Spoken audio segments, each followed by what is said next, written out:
Hello and welcome everyone. Thank you for joining us for our biweekly forum. We are very excited to host this important conversation today along with Dr. Jeffries.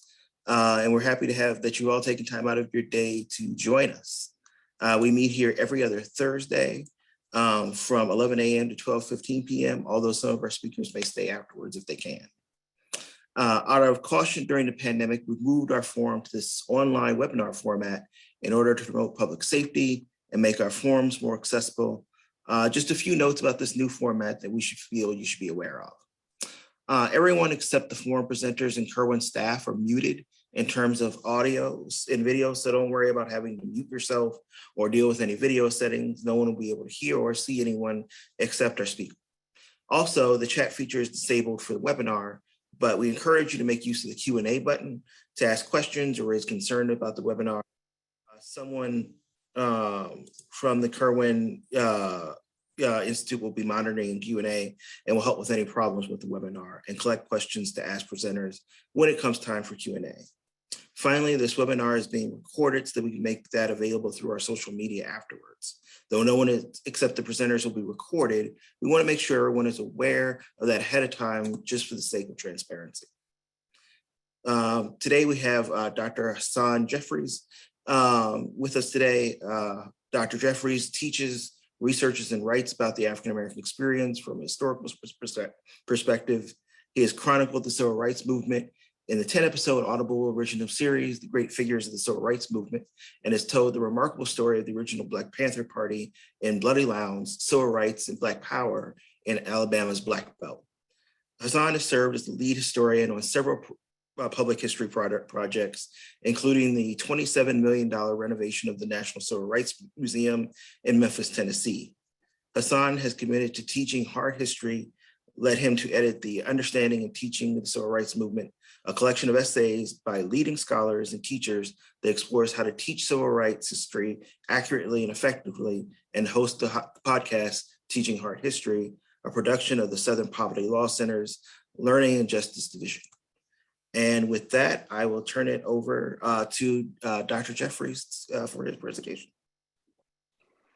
Wonderful. Thank you so much, Kip. I really appreciate the introduction and, of course, the opportunity to be able to share some thoughts and ideas in this particular format with my good friends at the Kirwan Institute and the community of folk, of engaged people that the Kirwan Institute has been able to facilitate and generate. So it's great to be with you, even for those of us who are in Columbus, Ohio. It's a little gray outside, a little icy. Kids home, but it's all good because we got the new tech going on here, so we're still able to keep the information and discussion going. I'm going to go ahead and share my screen now. I have a few slides I want to share some thoughts and ideas around, and then reserve some time to take your questions and have some discussion. As Kip pointed out, the Q&A function is enabled. So hopefully you can please, by all means, use that not only for your questions, but even some ideas. They'll be monitored, and we'll be able to keep an eye on that. So I've titled my remarks for this afternoon, "No Struggle, No Progress." No struggle, no progress. And I want to center my remarks on social justice organizing in the 21st century. As Kip said in the introduction, I am a historian by training, historian by trade and practice. And so I like to situate the present in the past. And particularly when thinking about social justice organizing today, I like to draw the connections and see what lessons can be learned, what parallels exist, what differences exist as well between what we see today and what we saw over the 20th century in terms of civil rights and Black Power organizing, that high point of social justice movement organizing in the 40s, 50s, 60s, and 1970s that really were revolutionary in terms of its ability to move the nation in a new, more democratic direction.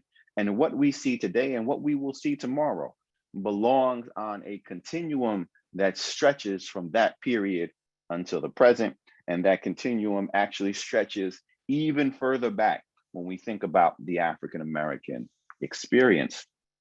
In fact, this term, this idea of no struggle, no progress, is taken from Frederick Douglass. And this is a picture, a photograph of a younger Frederick Douglass.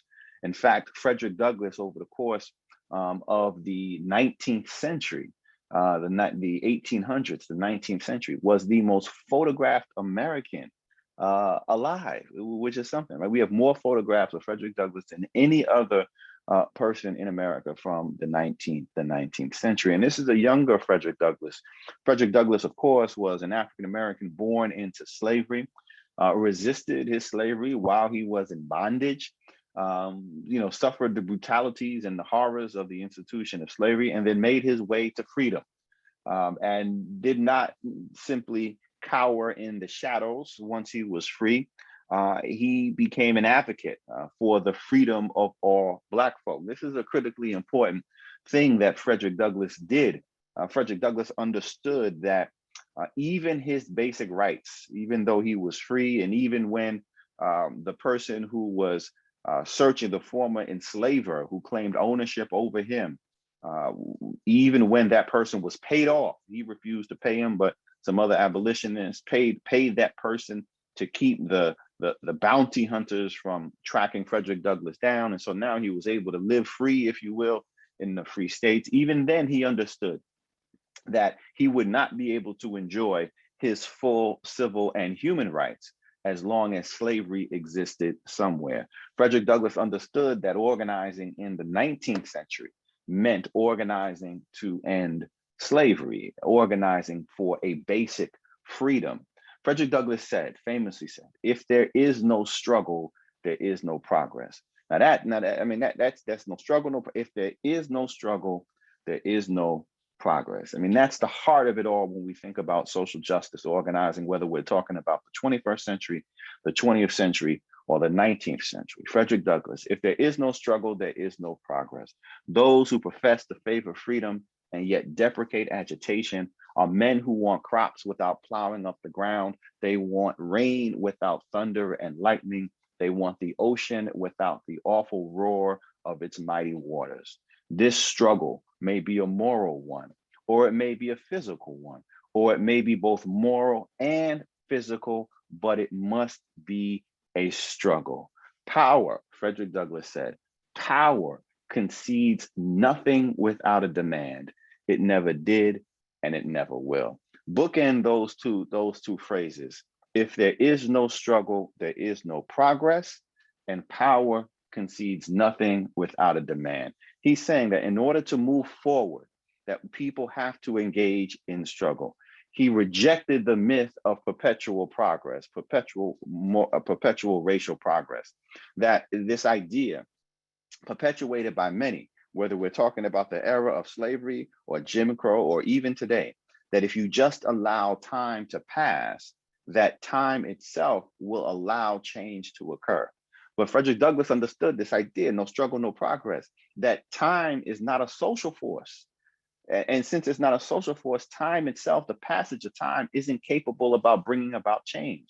That change requires struggle. Change requires action and activity. If there is no struggle, there is no progress. And the other bookend, power concedes nothing without a demand. It never did, it never will. That is so critically important, because that speaks to the reason why you got to have the struggle, right? Because you have to put the demands on those in positions of power. And those demands must be made, whether or not the people in power are vocally opposed to you, are adamantly opposed to you, or the people in power are allies. It doesn't matter. If the person in if the people are in power, a demand has to be made. We cannot sit back, and Douglass understood this. You can't sit back and just hope that they're going to do the right thing, whether friend or foe. The pressure must be put on them. I also wanted to begin by talking about Frederick Douglass, because although we're talking about, and we'll talk about the 20th century and the 21st century organizing and social movement organizing in the civil rights era and beyond, the agenda that African Americans have been organizing around, the social justice agenda, the civil rights agenda, the Black Power agenda, the Black Lives Matter movement agenda, was not born of thin air, right? We're not born out of thin air, didn't just sort of emerge out of nothing. This has deep roots, and it's so critically important to acknowledge the deep roots, to see the continuum. Because at the moment of emancipation, right, and this is Frederick Douglass got this, at the moment of emancipation, when freedom is finally achieved, when the shackles of slavery have finally been broken, enslaved African Americans look back at their experiences in bondage and identify those core civil rights and human rights, civil rights being those rights that are granted and protected by government, human rights, those rights that are that all people inherit by function of their birth, their God-given rights, their natural rights. Enslaved African Americans look back when the bells of freedom finally toll, and they identify that combination of civil rights and human rights that they had been denied while they were in bondage. And they identify those as the crux of what freedom ought to be.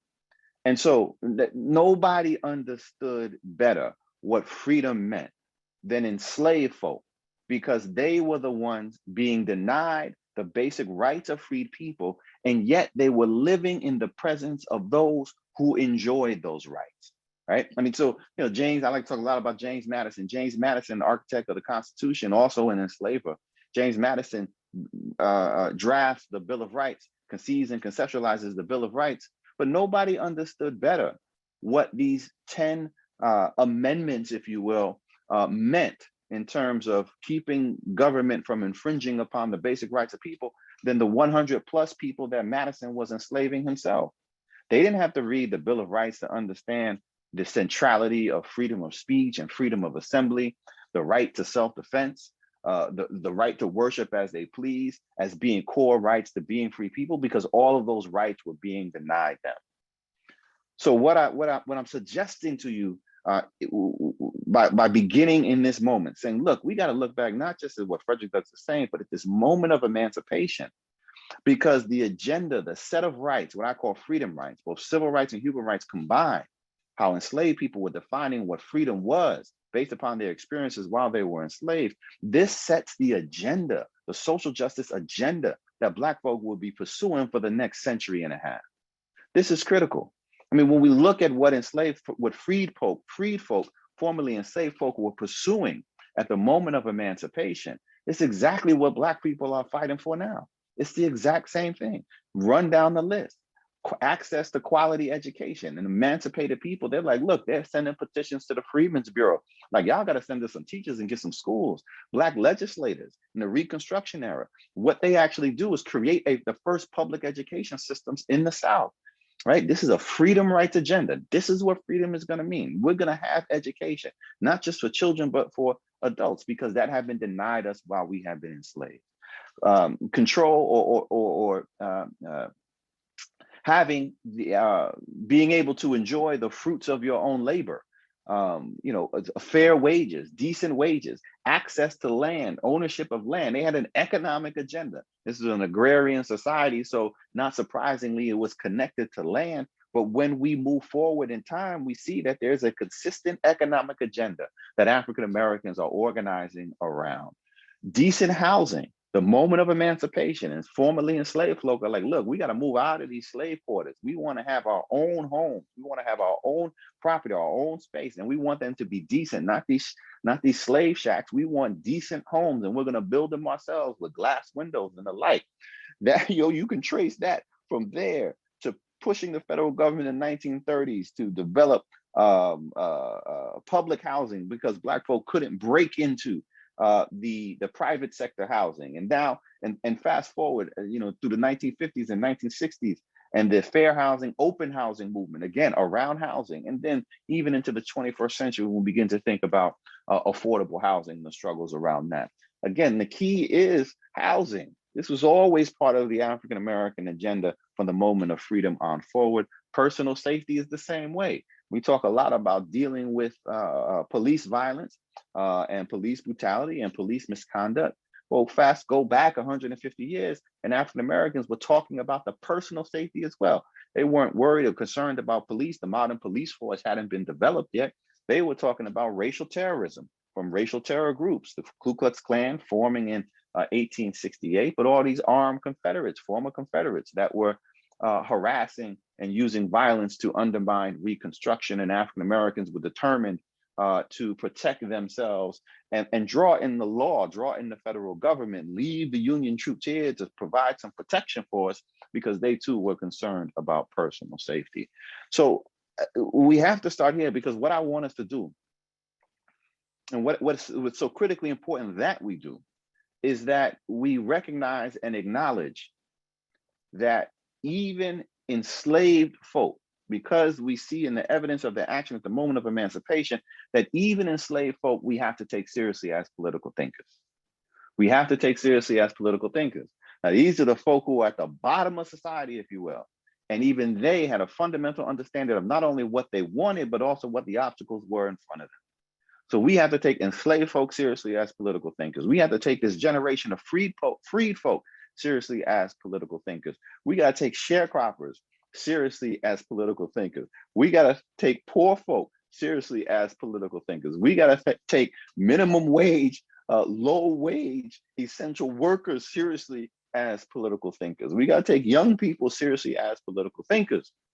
That's one of the critical lessons, because if you don't take folk seriously as political thinkers, then you will misunderstand not only what it is they're doing, but also what it is that they want. So we have to, starting then and thinking about the connections to the African American struggle and the pursuit of justice, we got to take the folk who are articulating this, regardless of educational attainment, regardless of position and status, we have to take them seriously as political thinkers. You know, one of the things Frederick Douglass said just shortly after emancipation, and we'll come back to this question of political rights, but one of those freedom rights objectives revolved around the vote. And shortly after the surrender of the Confederacy, Frederick Douglass says, freedom will mean nothing unless Black men, in this instance, of course, it was just, the vote would only be extended to Black men through the 15th Amendment. He said, unless Black people had the right to vote, to participate in the political process. Again, taking these people seriously as political thinkers helps us understand their actions, not only in that moment, but also their actions going forward.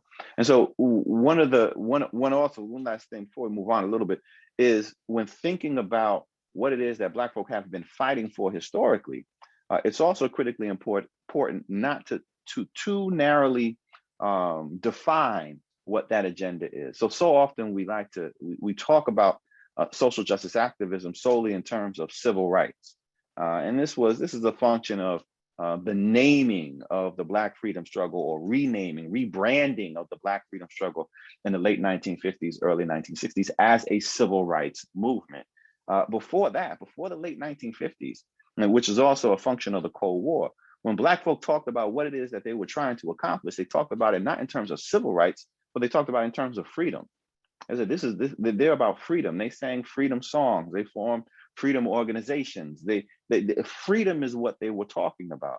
Civil rights then becomes sort of the term du jour, the term of the day in the late 1950s, as more moderate centrist civil rights organizations like SCLC and the NAACP, who are trying to lobby white elected officials, white political officials, to support their effort, realize that freedom is being used to undermine, the term freedom is being used to undermine the movement. Because those who wanted freedom, they were communists, right? But you couldn't level that charge if what you were fighting for, what you were organizing for, wasn't freedom, like a decolonizing country in Africa or Latin America, but if you were fighting for civil rights, right, which is something that ought to be fundamentally American, civil rights and civil liberties, which is fine. I mean, that's the politics of semantics and branding. We get that. But what became lost in that was the human rights connection, right? I mean, there's nothing in the Constitution that says anything about housing, or nothing in the Constitution that says anything about healthcare, but these were also fundamental goals of movement activists. And that human rights component sadly gets lost when we only talk about civil rights. So it's really, important not only to reframe and rethink what it is that Black folk were fighting for, but to think about it into this broader term, the broader terminology as freedom, because that's the language that they were using, not only the literal freedom from slavery, but also this collection of civil rights and human rights, because that helps us understand what it is that they were attempting to do in the first place.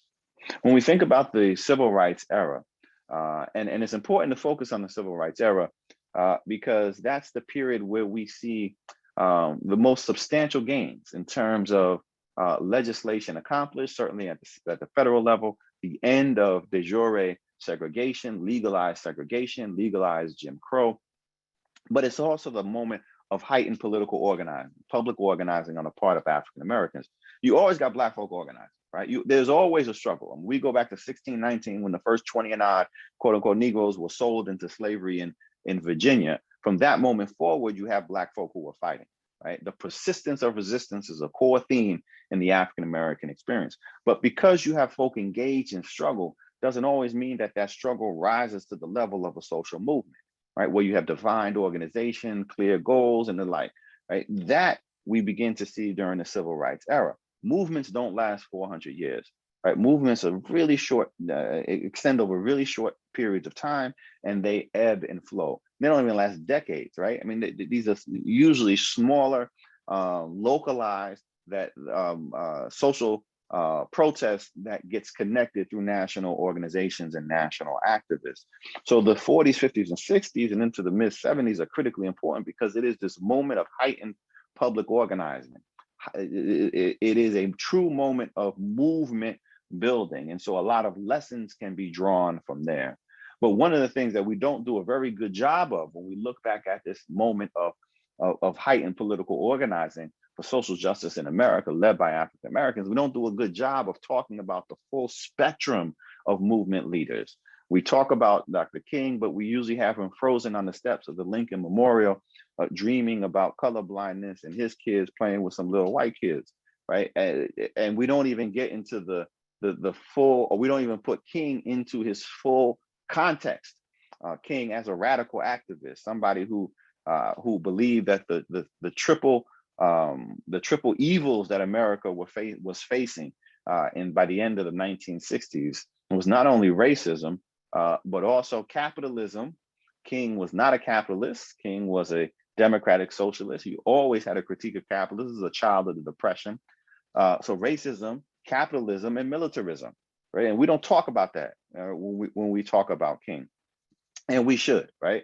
So we have to certainly identify sort of and talk about critical leaders like King and his radical side, and move beyond him so we could put him, see him as a full-fledged activist. But more importantly, or equally next to King, we got to bring in and introduce and understand folk like Ella Baker, right? A veteran activist who is tutoring, who is teaching not only the young activists who would come up under the Student Nonviolent Coordinating Committee, but she's also shepherding and mentoring King, right? When King is a young preacher who gets involved with the Montgomery bus boycott reluctantly, right? He's like, I'm just trying to finish my PhD and preach, do some preaching on some Sunday.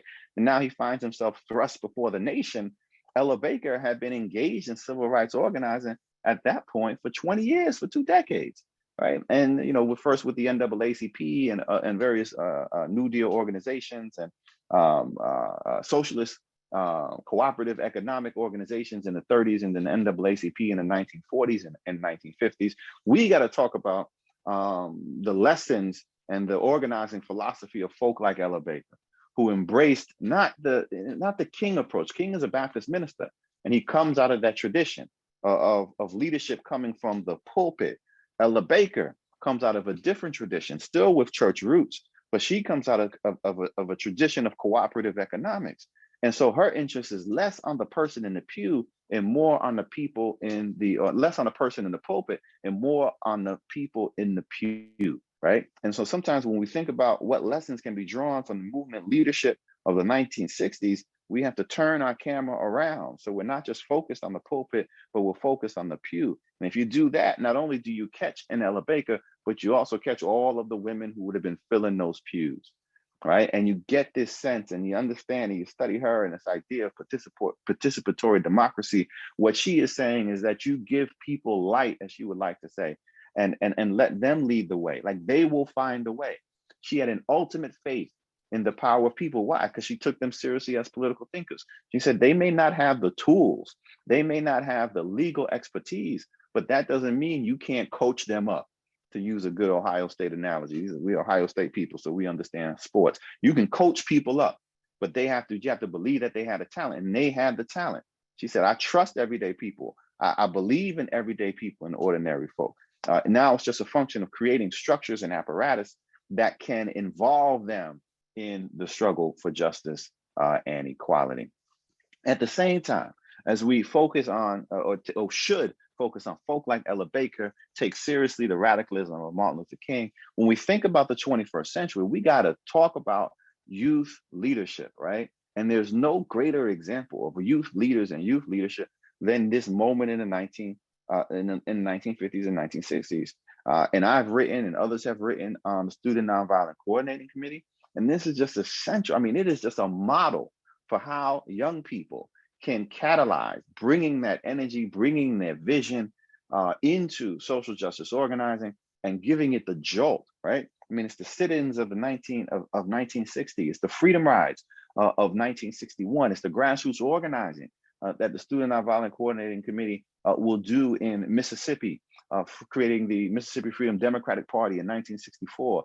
It's the work that they do laying the groundwork for the Selma Voting Rights Campaign with Bernard Lafayette and Collier Lafayette in 1963 and 1964. It's Stokely Carmichael and Judy Richardson moving into Lowndes County, Alabama in 1965, creating an independent political party. So this just isn't some kids who had nothing better to do and were upset that they couldn't get a cup of coffee at the local lunch counter. These were kids who were trying to change the world for the better. Ella Baker serving as their mentor. She writes an essay, and I encourage you all, if you get a chance to look it up. There's an essay called, More Than a Hamburger and Bigger Than a Coke. She's like, this lunch counter demonstration is about engaging folk in activism, trying to end segregation. It's not just about a hamburger or a meal or a giant-sized Coke, as she said. Taking these kids seriously as political thinkers, right? The sit-ins become the point of entry to this broader struggle for activism. That's why we can get sit-ins and freedom rides trying to desegregate public transportation, interstate transportation in 61 and 62. And then by 64, you have them at the Democratic National Convention, right? Trying to get local people in Mississippi recognized by the Democratic Party, leading to a radical realignment of the major parties in American history. That's all because of young people working in cooperation and partnership with veteran organizers and veteran activists like Ella Baker. I mean, she's twice their age, but she's sitting in a room with them, sharing what she knows, but then also listening and letting them find it out, find their way forward.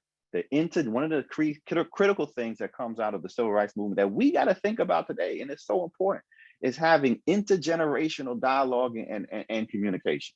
The veteran activists who have that experience from generations of organizing. You still have SNCC organizers. I have the great honor and pleasure of working with the SNCC Legacy Project. SNCC, these folk been organizing for 60 years.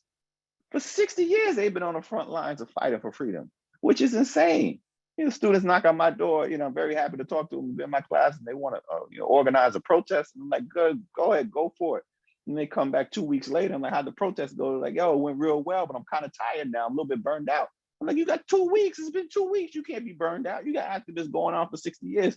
So the young folk got to be in communication with the older folk, but the older folk have to be willing to listen to the young folk, right? So it's an intergenerational dialogue that is a two-way street. And there's a number of wonderful organizations, new organizations that have emerged of young folk over the last decade or so now, right? Following on the heels of the murder of Trayvon Martin, following on the heels of Ferguson, BYP 100, and so many other young organizations, the organizations of young folk that have been in dialogue with older generations of activists. And it's just really wonderful to see. And it's critical because that you don't want to lose that movement knowledge. You don't want to lose that wisdom that was gained. And so folk have to be in conversation and in dialogue. You know, one of the things when we think about the civil rights movement, too often we focus only on mobilizing those large scale events of bringing people out, and we which is cool, right? I mean, it's visible, and in a way, when we think about the civil rights movement, we think about that becomes our shorthand for interpretation, right? Suddenly, the movement is all about marches and demonstrations, whether it's the Selma to Montgomery March or the James Meredith March, or as pictured here, the March on Washington, right? Which is fine, right? I mean, these are important demonstrations. But you know, the March on Washington was 250,000 people on one Sunday in August, right? Trying to use a little leverage to get the Kennedy administration and Congress to pass the Civil Rights Act of 1964, and hoping that they would strengthen it with voting rights protections, which they didn't do, which wouldn't come until Kennedy was assassinated. So mobilizing is important. Mobilizing draws attention to issues. And it is important. And we've seen that, right? Most recently. In fact, when you think about what we just saw in the summer of 2020 with the public mobilizing, marches and demonstrations surrounding the murder of George Floyd and Breonna Taylor and Ahmaud Arbery,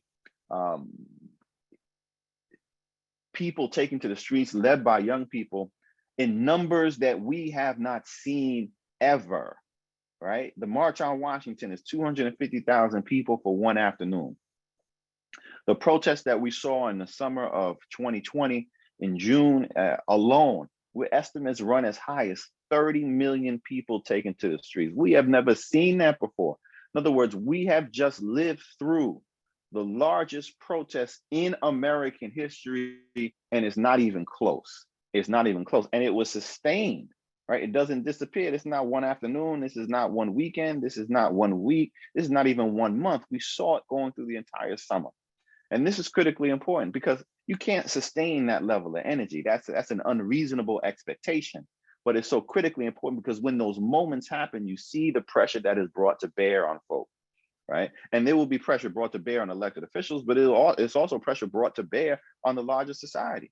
I mean, following the protests of millions of people taken to the streets, I mean, you had, corporations like, oh, yeah, okay, we get the Black Lives Matter thing, right? I mean, they're like, we don't want to be on the wrong side of this history. I mean, so it has an immediate influence. And even elected officials, particularly at the local level and the like, who are like, all right, let's reimagine, let's think. We got to take seriously the calls to end systemic racism. And that's important, right? And we saw a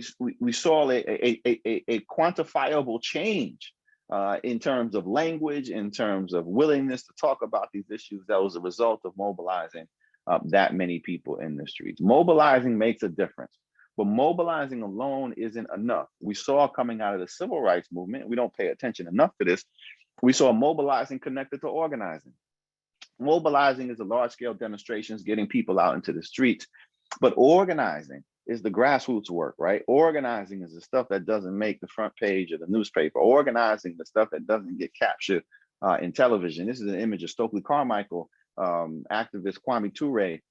He's still Stokely Carmichael at the time when he was working in Lowndes County, Alabama, helping Black farmers and domestic workers and sharecroppers and tenant farmers and wage workers form their own independent political party.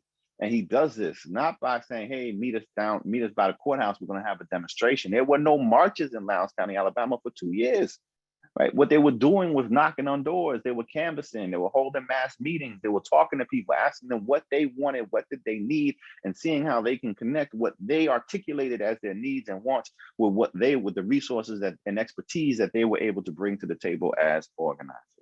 And so when we think about in the contemporary moment, one of the examples, a successful example of this type of political organizing is right down there in Georgia with Stacey Abrams, right? I mean, who of course now is running for governor, ran for governor a couple of years ago, but that she came so close to winning. I mean, literally the election was stolen because of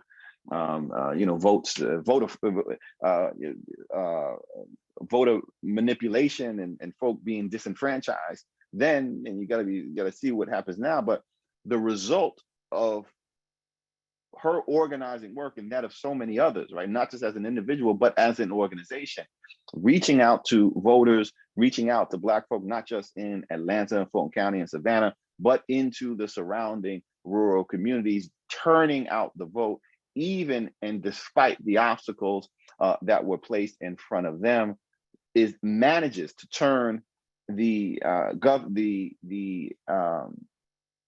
Georgia from the Republican column to the Democratic column in the presidential election, and to provide two critical seats in the Senate.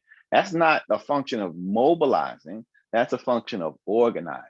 And that has to continue, that always has to continue. And it's not always something that we see.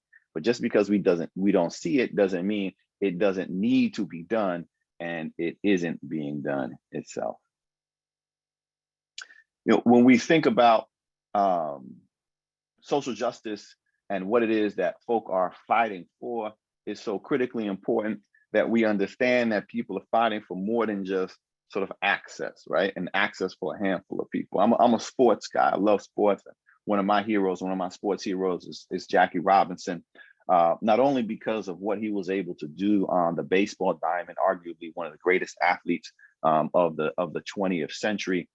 He's probably a better football player and basketball player and track athlete in the long jump, would have been the Olympics had they not been suspended, than he was a baseball player. When you say a Hall of Fame baseball player, and that's his fourth best sport, you're really saying something.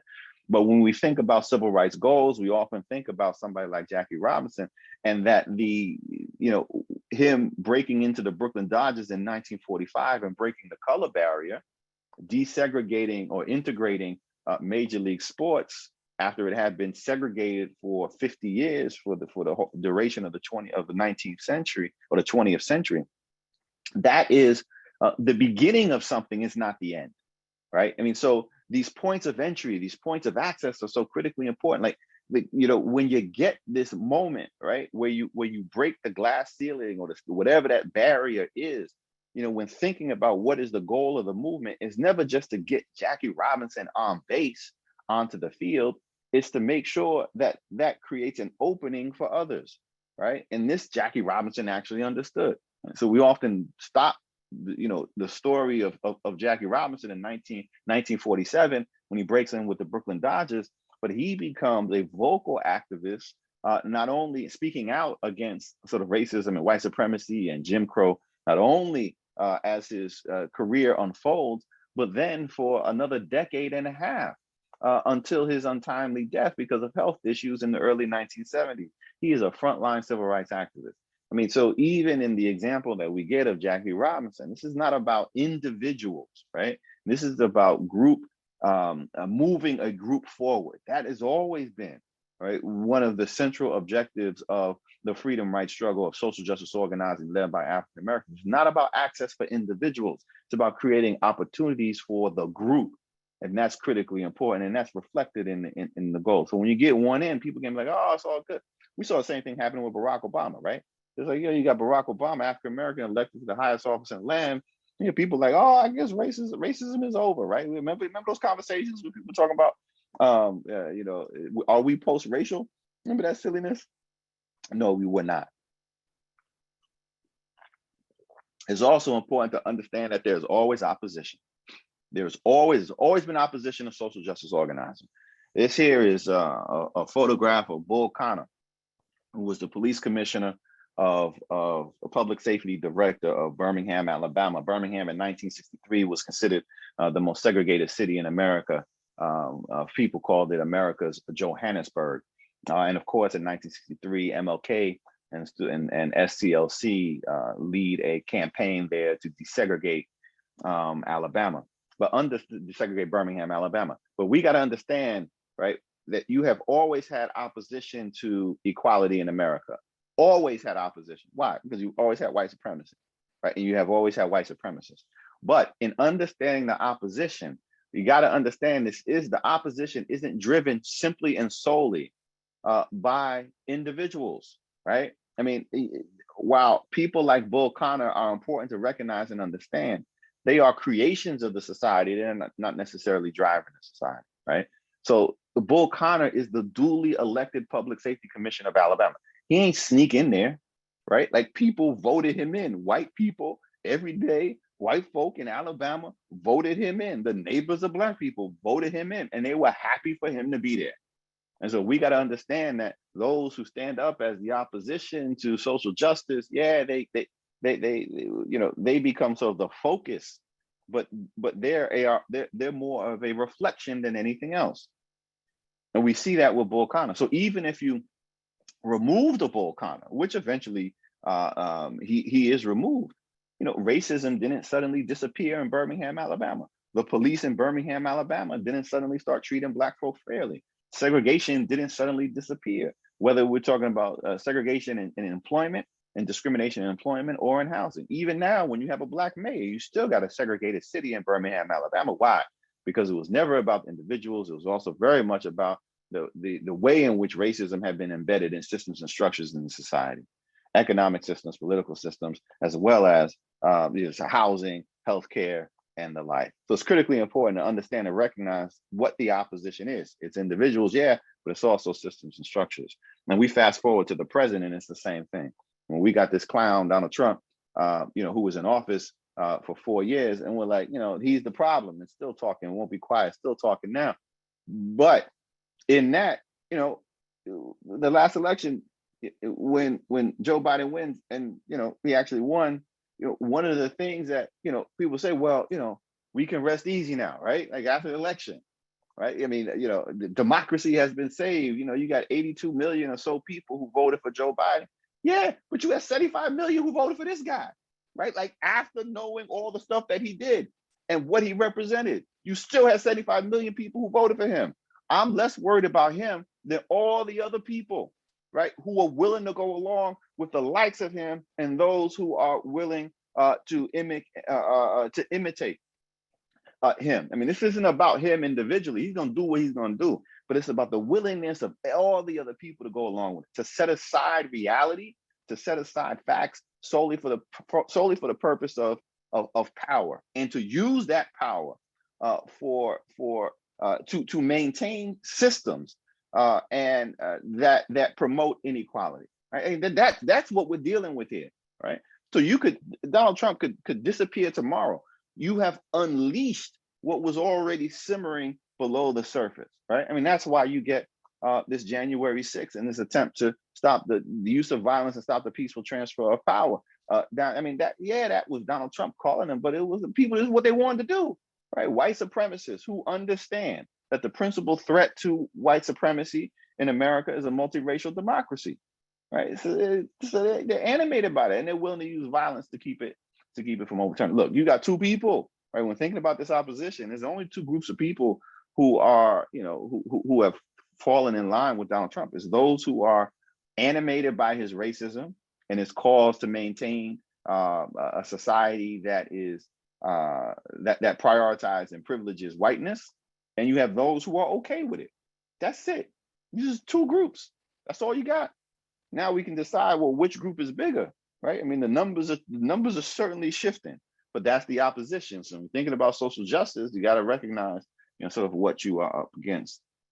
But it's not just people. It's also, again, not just in opposition. We can talk about the opposition to civil rights movement. We also got to talk about the obstacles. And too often when we talk about obstacles, the obstacles to social justice historically, we only talk about it in terms of minor inconveniences. We talk about the Jim Crow era, talk about Jim Crow as being a minor inconvenience, as though it was unfortunate that Black folk, couldn't ride in the front of the bus or use a restroom in a particular place. Yeah, that's unfortunate, but it wasn't just about inconveniences, right? Jim Crow, maintaining white supremacy, maintaining segregation was about power.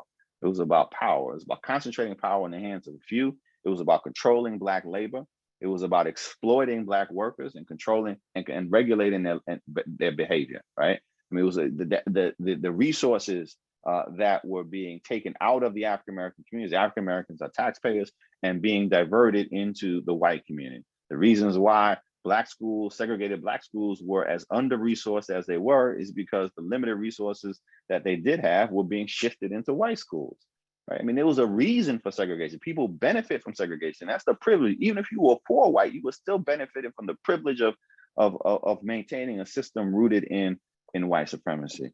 But it's also was never just about signs, and we got to be clear about that, because this is when we think about what is it that people are trying to change, the systemic racism aspect. It was never just about signs. It's about, it's about how we have the geography of the political geography, the physical geography, the landscape of our society, right? Why do we have segregated communities here in Ohio, right? They're not by accident. Why is and Kirwan has done some wonderful work with this on life expectancy. Why is the life expectancy for a person born in the zip code that is the Near East Side, which means that this person is more than likely African American? Why is their life expectancy 61 to 64 years, while a person born or living just 10 miles away in Upper Arlington, which is 95% white, why is their life expectancy 81 to 85 years? A 20-year difference, right? And it has everything to do not with just that moment in which you're tabulating statistics, but this longer history of the way in which we have segregated resources, the way in which we have limited resources and access to the things that a person needs in life in order to live a full, healthy, and long life. So we got to be clear that the obstacles are just not the actions of individuals. Just a few more slides, and then we'll open it up. And today, the obstacles are still readily apparent, right? I mean, these are not accidental, right? The efforts around voter suppression,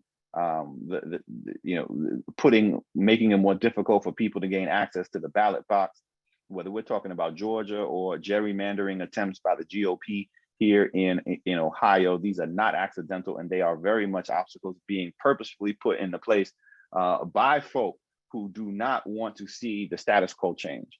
And part of this also is this critical race theory nonsense, where you got white parents running around talking about they're worried about making their kids uncomfortable. The sole purpose of that is, again, you get folk to say that we don't want to talk about race and racism. We need to have the election was stolen, therefore we got to change the laws that are going to suppress the vote. All of that is designed to maintain the status quo, to maintain that which is proven to be unequal, right? That which maintains systemic racism. That's what we're talking about. That's what these obstacles in the present moment add up to, and that's why we have to absolutely push them back. Yeah, it's about the unfortunate and the ridiculousness of banning books, right? And conversations and difficult conversations.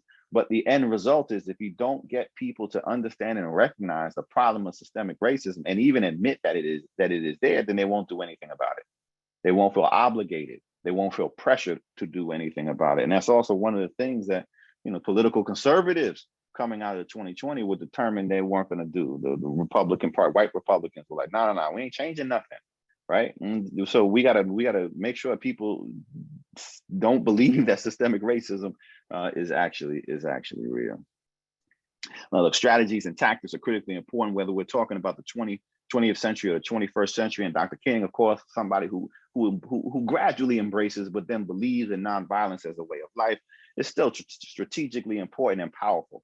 But we also have to understand that when thinking about the civil rights movement, vast majority of people then who embraced civil rights organizing in the 1960s, they didn't believe in nonviolence as a way of life. They saw it as a useful tactic.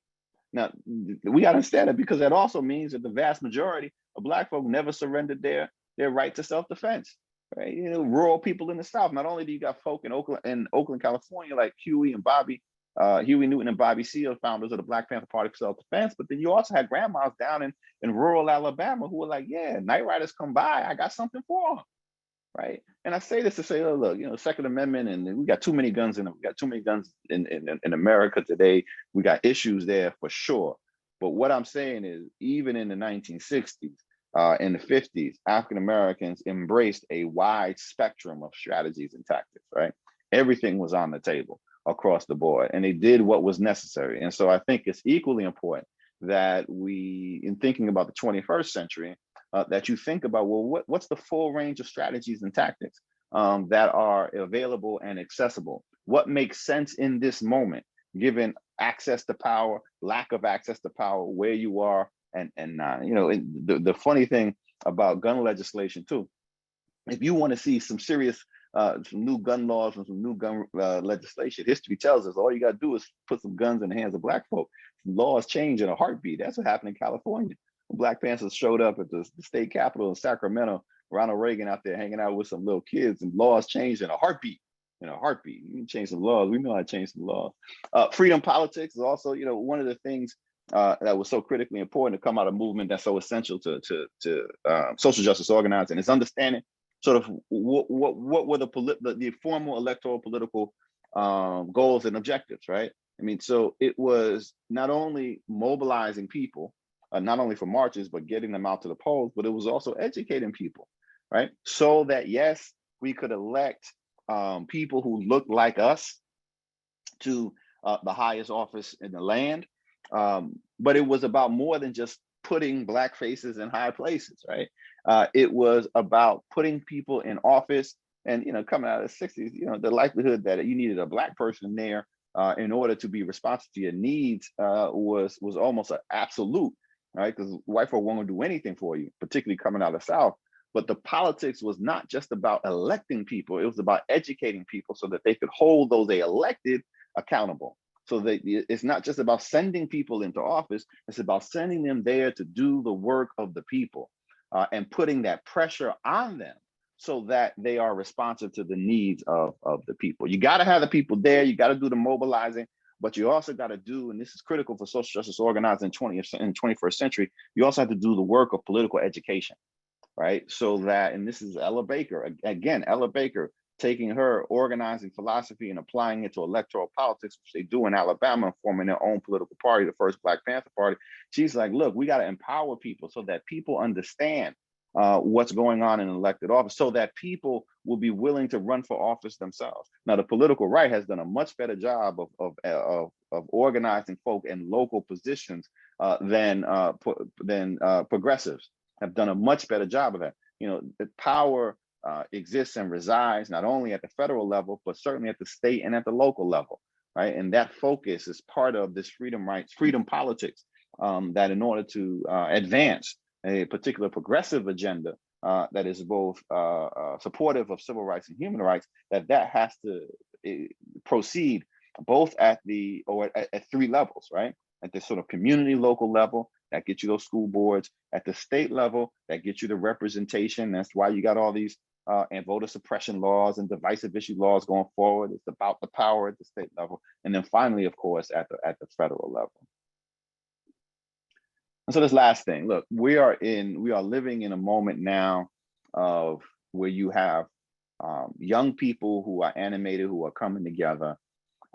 You have an opportunity at the federal level, where you have a responsive Congress, and you got to be clear too. I mean, I understand you got, a Joe Manchin, a Kristen Sinema, who are not on board with the full Democratic progressive agenda. But you also got to understand is that there's still a difference, right, between having them there and not having control of the Senate, right?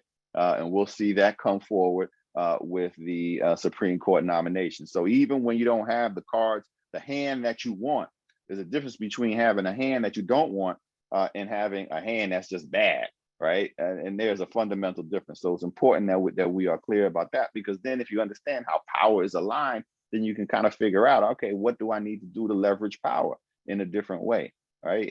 Are there electoral campaigns at the Senate level that we need to be investing in coming out of Florida, so that these two characters we don't have to be reliant on in order to advance a progressive agenda at the federal level.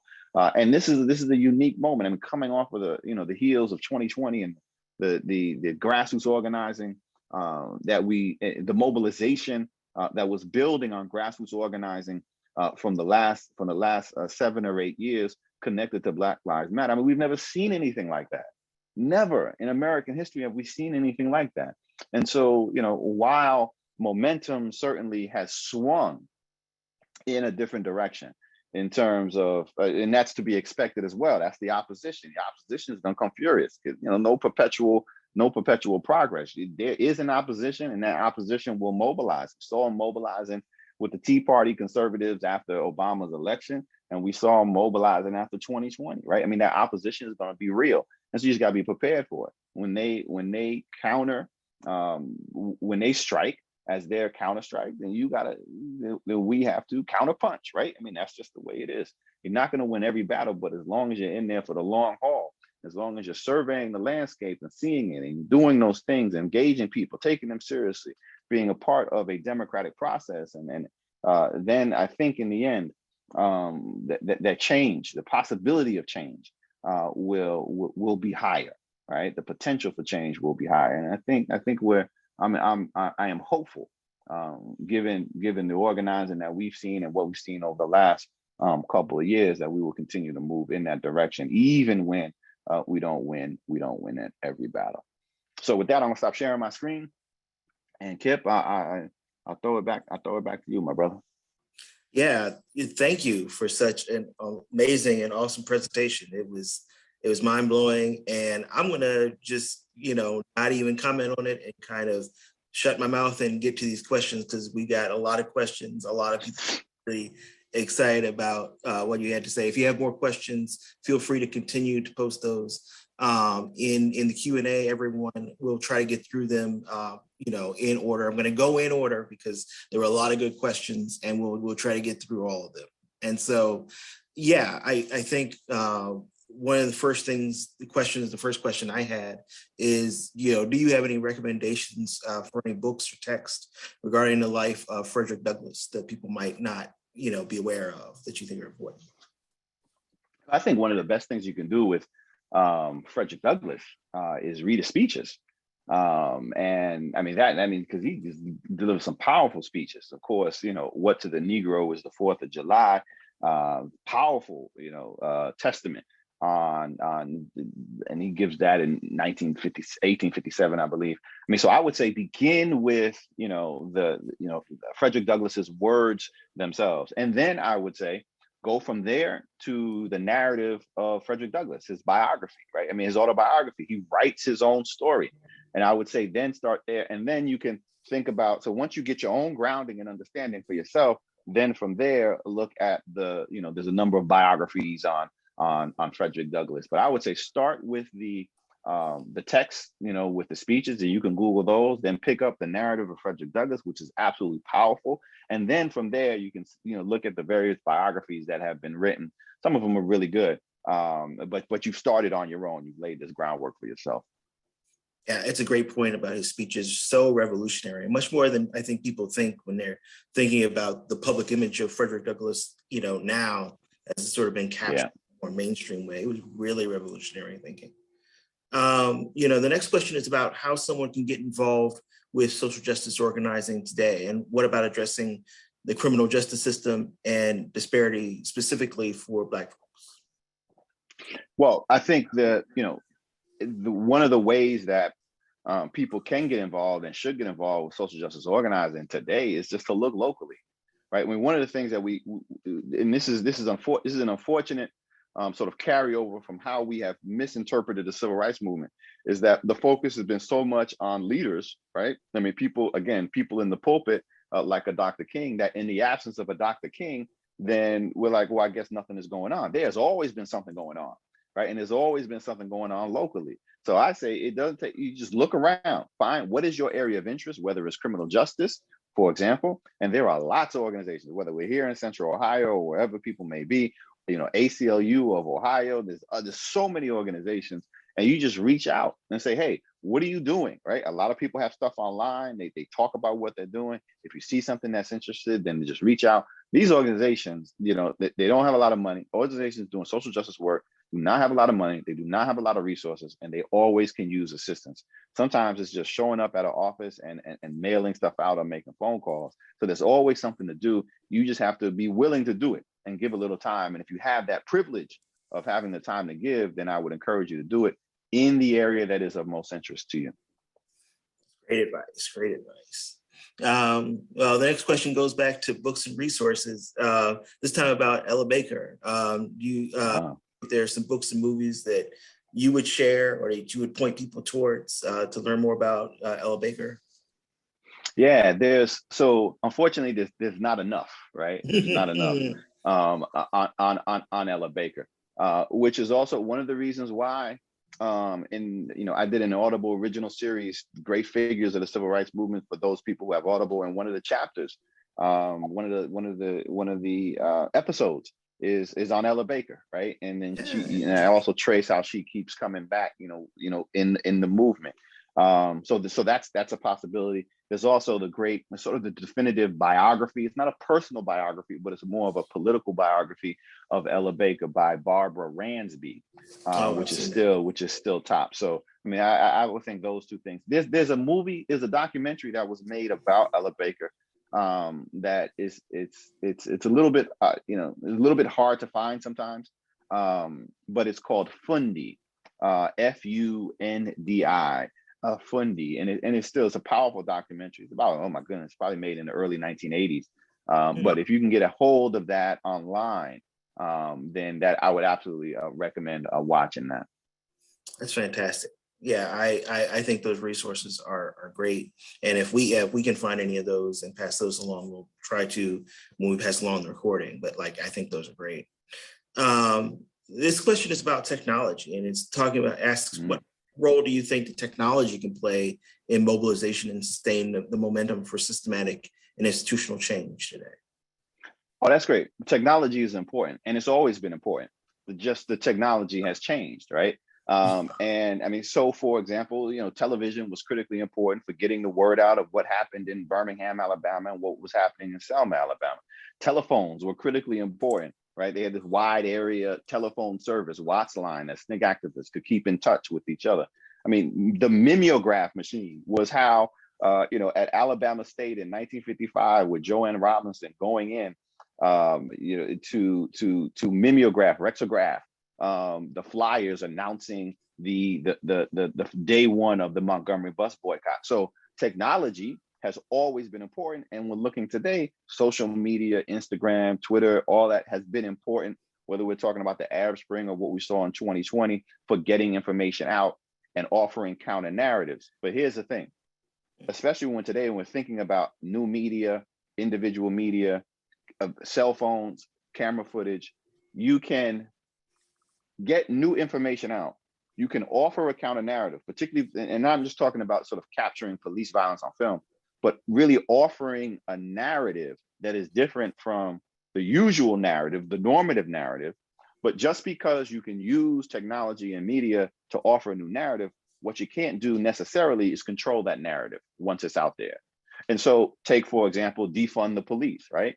Here you have something that's really simple, right? And it's clear among progressives when they're saying defund the police, what does that mean? That means reimagining, reprioritizing funding for police in America, right? It's too much spent to too many people. Let's reimagine it.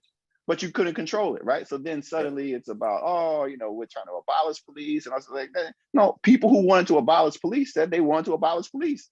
People who said they wanted to change the priorities of the police said that we want to change the funding of police. And so you can't always control the narrative, although you can get the message out. So you just have to be aware of that. Media and media technology is really important in terms of sharing, right? Dissemination of information. But of course, it is a tool, and the tool will change, but it's just a tool, an arrow in the quiver. That's really good advice. Really good advice. The next question is about where do you think white advocacy fits into the organizing work, especially in terms of accelerating progress towards breaking down public policy barriers to racial justice? Oh, it's critically important. You gotta have white people, right? I mean, you gotta have white people. You gotta be a part of this. You can't do this without white folk. One of the things that was most amazing and so different and so unique about 2020 was the large presence of white people, right? But now here's the thing. It has to be done in conversation, right? Because there gotta be some learning up, right?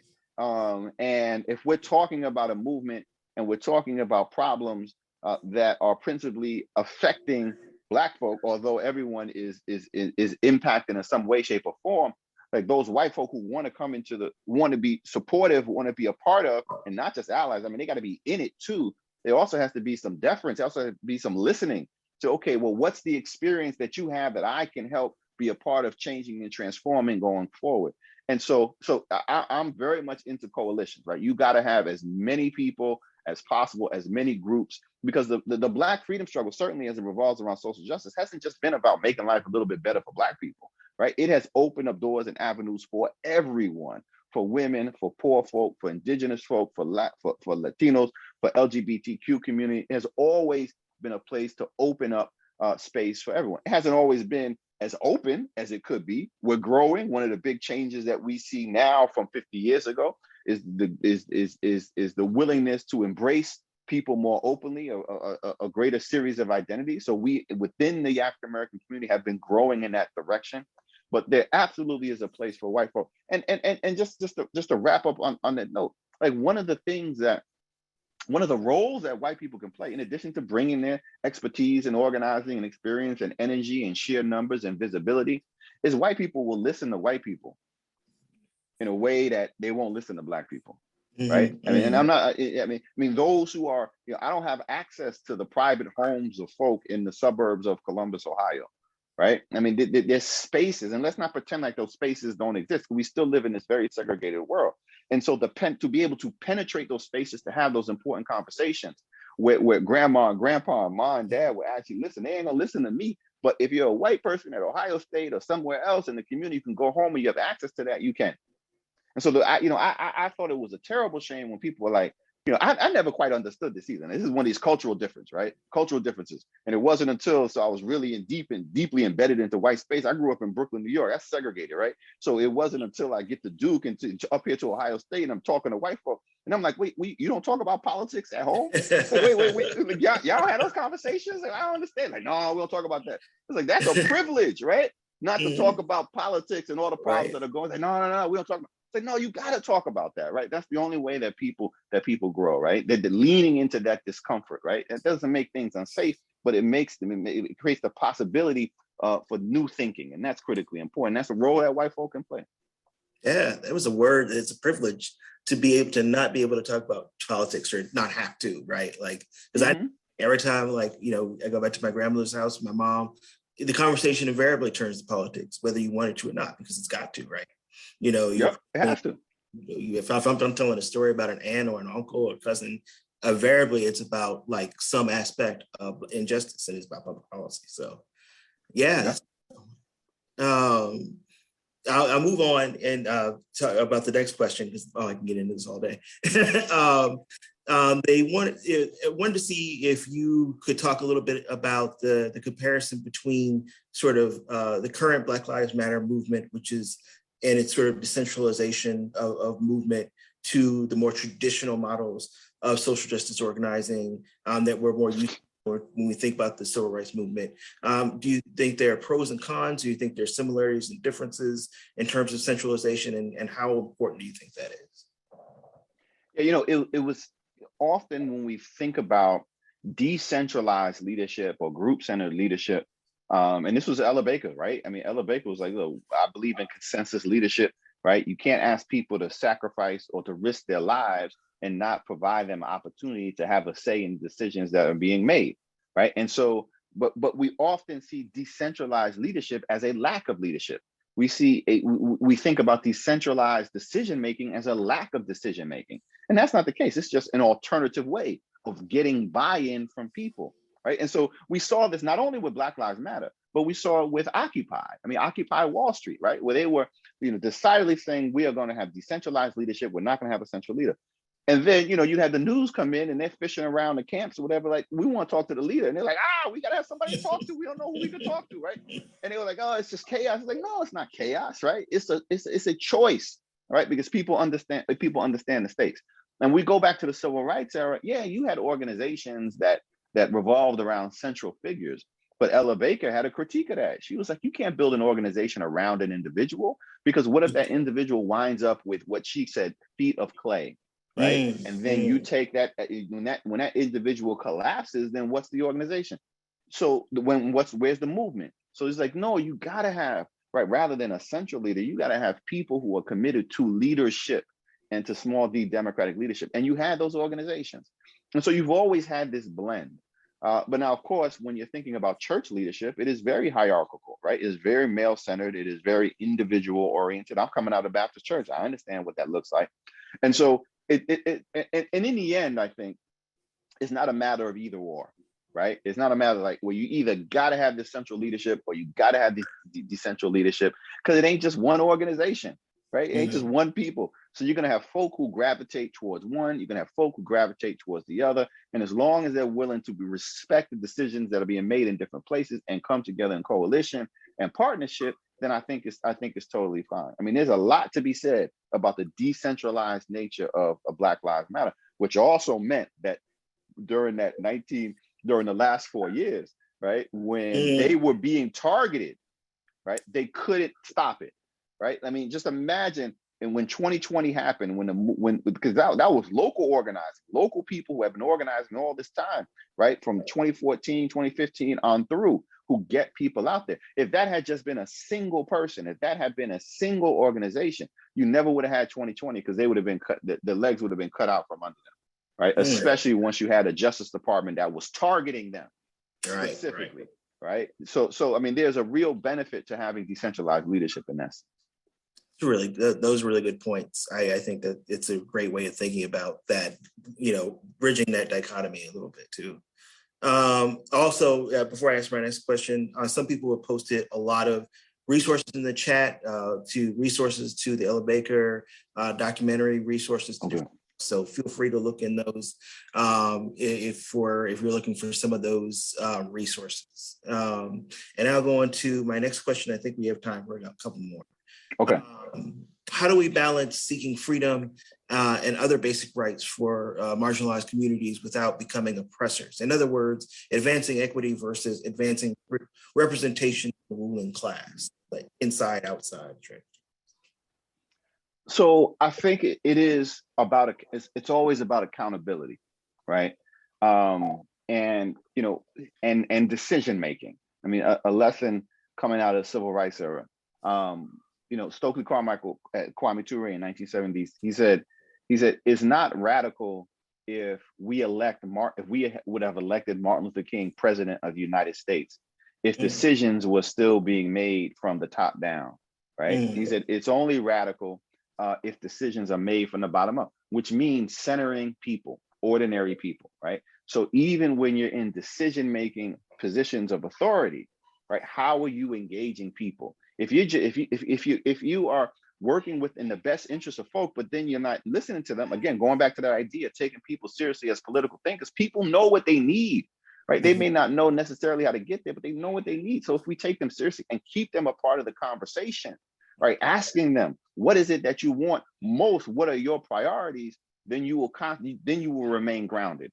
It's only when we get detached from the conversation that we lose sight, right? Because it's not doing it, simply for people, it's doing it with people. That becomes critically important. So when a Joe Manchin, for example, is opposed to sort of the tax credit, because he's like, oh, poor people, and not just talking about what the myth, of course, is always sort of the black welfare queen, right? But he's just like, poor people, they ain't gonna know what to do with the check. Are you serious? Right? That means you don't take them seriously, right? As people who can govern their lives. And we know, the evidence is there, that you just give folk cash, especially folk who have limited means, and they know exactly what to do with it, right? Because they know the priorities in their lives. So if you remain connected, you remain in conversation, and you don't have to worry about sort of, becoming an oppressive agent, right? Because you're still in conversation, you're still being accountable to the people that you're in a position to help. Yes. I love that advice. I think that's fantastic. And so I think we'll take this last question. I'm so sorry for everybody who did not get their questions in. It's just been a very, very active Q&A, as you would expect, with Dr. Jeffries' awesome presentation. But we'll end on this one, really about keeping people engaged. The question was, how do we engage or keep people or keep engaged individuals who voted for President Biden and now feel like the Democratic Party might have let them down? How do we, keep people invested in the ideal that, Democrats or, progressive spaces may have to be leading this fight against, opposition and heavy opposition, and get people to understand that, it's important to vote every time, to stay involved in elections at the local level, at the national level. How do we keep that energy for going forward in the face of that opposition and disappointment in the Biden administration so far? Yeah, that's a great question. And it's an important question. And here's the answer to that. Elected officials will always disappoint you. They will always disappoint you. And not because they want to, but it's because of the nature of governance, right? I mean, my brother is an elected official. He's always disappointed me. Why? Because by nature, he has to engage in compromise. And this is not an authoritarian government, right? Not yet, at least. And so they're not going to be able to do everything that we want them to do, even if they want to do it themselves, right? So by nature, the nature of the way we have structured our political arrangements, they will disappoint people. But people have to understand that. But what we've done a great disservice, and the lesson that we haven't learned from the civil rights movement is again, going back to, it's not just about voter mobilization, because we put such a heavy emphasis on just participating, getting people voted, turning out for the election, getting people elected, turning out for the vote. And we don't put enough emphasis on what happens the next day. Like, what do you still have to do, right? I mean, the process of getting and maintaining and exercising political power does not stop on election day. And so, yeah, they're not going to be able to do, I'm telling you, no matter what it is, they're not going to be able to do everything you want them to do. But that doesn't mean that you don't keep the pressure going, you don't keep organizing, because if you don't, you will lose ground. The most consequential election that occurred in the last 12, 14 years was not, and certainly during the Obama era, was not 2008, which was Obama's election, but it was 2010. Because, and that was the Tea Party Republican Revolution, right? Because in 2008, what happened? People elected Barack Obama, and then the Obama machine that created this coalition essentially demobilized. And we're like, yo, we're here. Don't just sit back, and we're going. And what happened? The other side began to mobilize. So just because you get that electoral success, you can't stand down, right? I mean, you have to keep organizing for the next election to gain more seats, to hold power. And there will be disappointment. There absolutely will be disappointment, especially when we're thinking about, again, the structures, but then also at the national level, when you only have two parties. Like, you know how much agreement that you have to have? Like, folk can't even agree. You can't even agree in your own house. Don't act like, you're going to create consensus with 80 million people, right? Like, no. So there's going to be disappointment, but you got to understand that, recognize it. And you can't just get so discouraged that you don't continue to be engaged in the process. That is great advice, I think, to end on and to go out on. And so I will end it there and just thank you on behalf of myself and Kirwan and our participants, Dr. Jeffries. This has been a gift. Thank you for your wisdom, your knowledge, your experience, and your generosity. And if we can have you back to talk more about these topics, we would love to. It's fantastic. Absolutely. Thanks a lot, Kip. I appreciate it, man. Oh, no problem. Thank you so much. Thank you. I also wanted to thank all the participants for your questions and participation. We will be sending out the recording of this through our social networks and email if you registered. So look for those resources and join us in a couple of weeks for our next forum. But I hope everybody has a safe and warm rest of the day and rest of the week, and especially you, Dr. Jeffries. Thank you so much. And I hope you'll have a good day. Thank you so much. Bye-bye.